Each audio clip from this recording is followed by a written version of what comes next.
series on small SUVs. It seems like that's all we're reviewing nowadays, because that's all you're buying, is Kia's brand spanking new to Australia, Niro.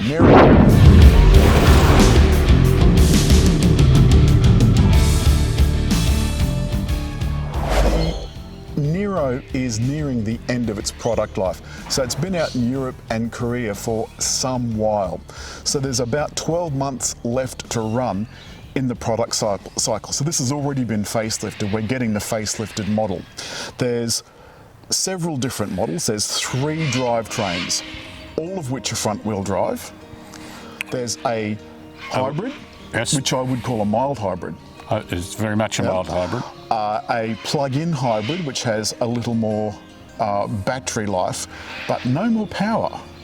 And the piece de resistance, David, is the Electric vehicle.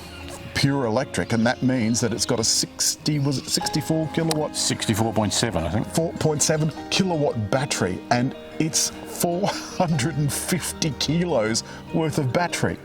That's a lot of battery. And it's also a lot of cost, but it's a lithium ion polymer something. I don't know what it means, but it's forcing me to believe it. There's a few interesting things I want to point out about the front of this car, namely the grille, which is solid. This still has the old Kia badge, which they pointed out at the launch just now. What they said was that Cerato, it's only right, should be the one to carry the flag for the brand new badge. When the new one of this comes out in 12 months' time, it'll have the new badge too. I quite like the new badge. I think it looks pretty good. I am not all that fussed on this colour, I've got to say. It's the sort of bronzy colour. It just takes me back to the trips of the 70s. I think the Suzuki looks better in that bronze colour. And it's a bronzier bronze too. Bronze. Now, let's have a quick sticky beak around the back. The back end is, because this isn't a brand new Kia, the entire design looks a little bit last generation Kia. It's not modern like Seltos. Now, interestingly, this is about the same size as Seltos, and also about the same size as Hyundai's Kona. I would have thought the Kona looked bigger. I thought the Kona looks bigger too, but they insist not. They say this is a little bit lower. Now, to that end, you have to unlock it. I'll unlock it for you, Alan. David's got the key. To that end, the boot feels fairly generous for a car of this size. David's had this car this week, as you can see. He's a big drinker. No, it's actually his son's soccer, so he says. Plenty of space. The seats do go down, as you can see. 60-40 split. I think that's fairly generous. And underneath the floor here is a space saver spare. That's quite easy. That looks snug. Yeah, that was easier than the Peugeot. Same sort of gap here, but more support here. Right. Now, the great problem with electric vehicles, and this is only a hybrid, but is the concern about the height of the floor. Well, I've got to tell you, that's pretty good. Well, that's because the batteries are under your seat, not under the floor. How's your head? Not bad. Sorry. Clearance, 2 inches, yeah.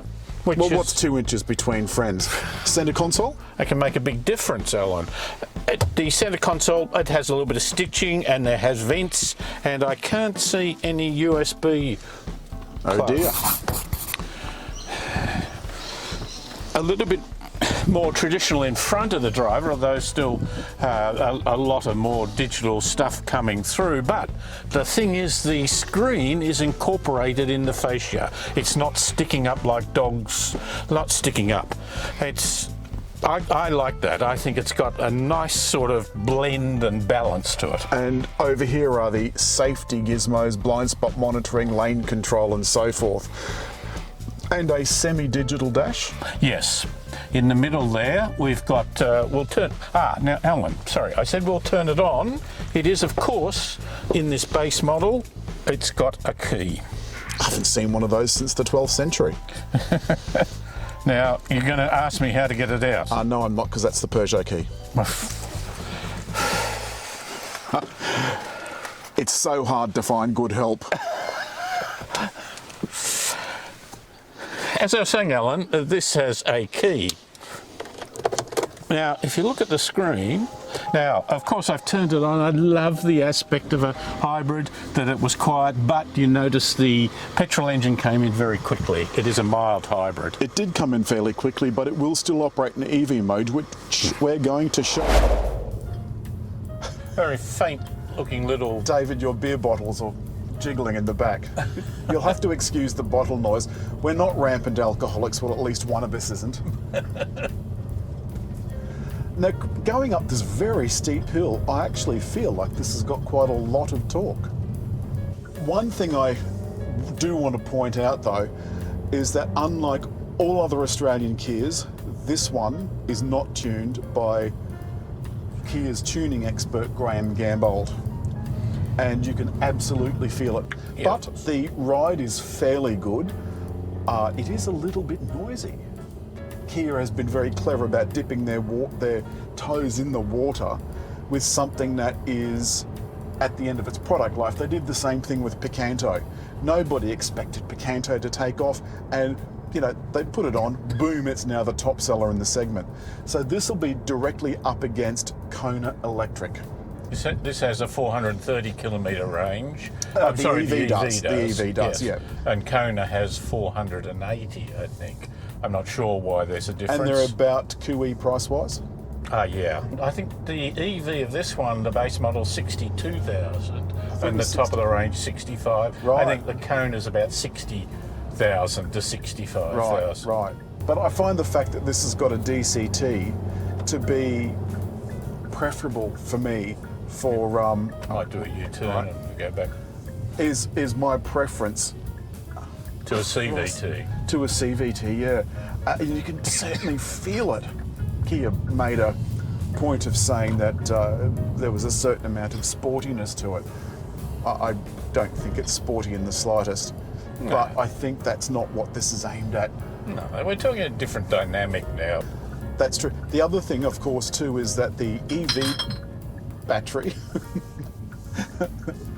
the EV battery has a 7-year warranty, whereas most other brands have a 10-year warranty. And it's also limited to 150,000 kilometres, whereas the rest of the car, even in the EV, is 7 years but unlimited kilometres, which seems very strange. I think if you had something go wrong with the car and you took it into the dealer, you'd be annoyed if they said that bit's not covered by the warranty. This will spend part of its time in EV, as we said when we started up, and I like that. I like being able to crawl along in EV mode.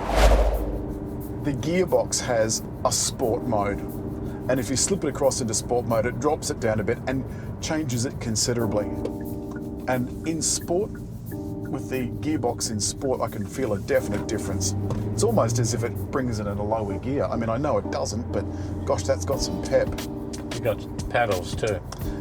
Yes, now that's the other thing about the paddles in the EV. Now we'll test that in due course, but the paddles in the EV don't work the gears, because there are no gears. Turn right.